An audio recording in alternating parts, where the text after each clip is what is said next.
Hello, my name is Pamela Hayes. I'm from Hayes Sewing Machine Company, and today we're going to talk a little bit about rufflers.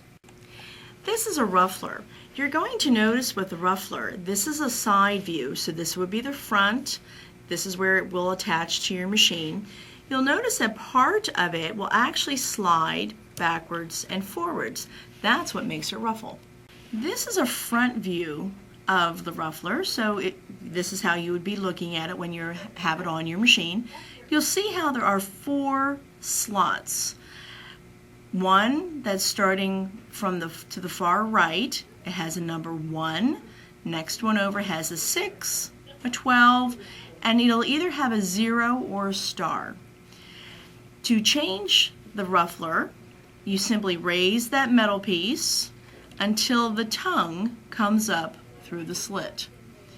What this does is, if I had it on slit number 1, every time the needle goes down to make a stitch, it makes a tuck. If I have it on 6, it does 6 stitches and then makes a tuck. 12 does 12 stitches and then makes a tuck. And 0, or the star, or the far left position, that is if we ever needed to seam another piece onto our ruffle, so you don't have to change to the regular foot. It will make the ruffler be in the void position, so it will not tuck or ruffle at all. As I was mentioning about the slits for the ruffler, if I was in slit 1, take a look. This is what you would get. See how the ruffles are nice and tight. So for every stitch it did, it made a tuck. When I change it to slot 6, you can see it's a little farther apart. Slot 6 would probably be the most common and most used setting on the ruffler. You also have number 12. So you can see that again, it's going to do 12 stitches, then make a tuck. What is wonderful with a ruffler is you can have it tuck and attach to a flat piece of fabric all in one go. When we are working with a foot that actually has a shank and a screw, so you take the bottom part of the foot off, but you'll notice there's a screw on the left-hand side. You're going to take your screwdriver, you'll loosen the screw, and then the shank itself comes off. You'll notice on the ruffler it has a claw. This piece here is going to go where the screw is. But also be very aware that you also have a piece that needs to go around where the needle bar is. And the needle bar is the shaft that has the screw on the end of it, so when you are replacing your needle. You need to make sure they kind of go on together. So you're going to get the claw on first, and then you're going to manipulate it so it goes around the screw.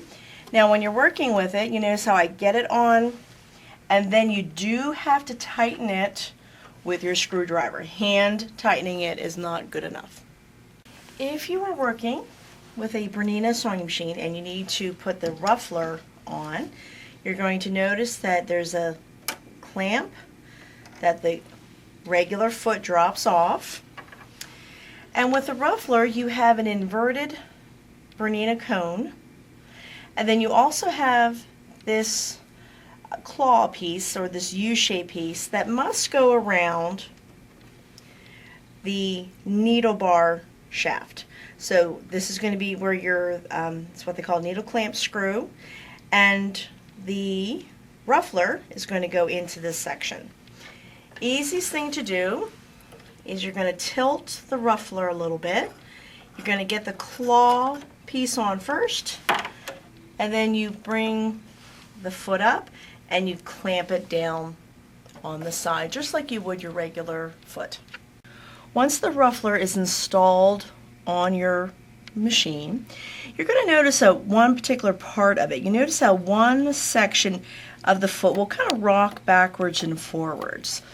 That piece, the fabric goes directly underneath of that.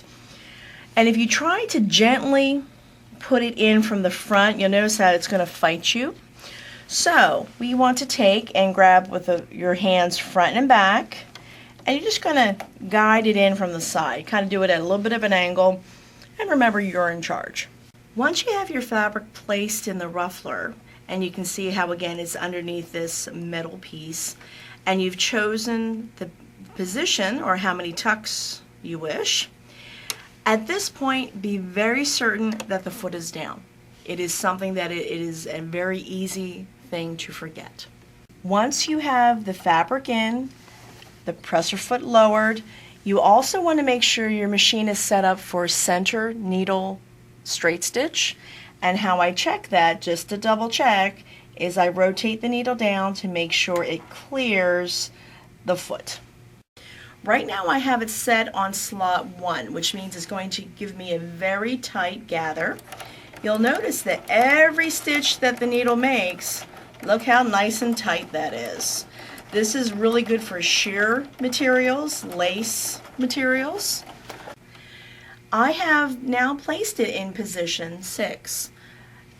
So when it starts to stitch, it'll do a tuck, 6 stitches, a tuck, 6 stitches, and you can see how it is doing all of that hard work for us. Just gently guide it. This is the slot number 12, so again it's going to stitch 12 times, it makes a tuck, 12 times, it makes a tuck, and you can see this one is considerably farther apart, so if I was working with heavier fabric, this might be your choice to work with. If I had moved my ruffler so it was on the 0 slot, what it is going to do is basically no tucks at all. So it's like you have gone back to your regular machine and regular foot and have pieced a seam in. So again, you see how it has put the ruffler in neutral. One thing that is nice with a ruffler is you can take 2 pieces and it can gather 1 piece and apply it to a flat piece. The portion of your ruffler that actually slides backwards and forwards, that is the portion that you want to be gathered. So you're going to take and place that underneath the foot, again underneath that flat metal piece. You notice that I have the wrong side of the material facing up. The portion that is going to be gathered onto goes directly underneath the foot. So it is in no way attached to the foot. And you'll notice on this one, it's right side up. The goal is to have 2 right sides looking at each other. Make sure the foot is lowered. That is one thing that can trip you up. Also, do not hold the 2 pieces together like we are used to doing when we are sewing a traditional seam. You want to make sure that they are loose and you are guiding each one separately.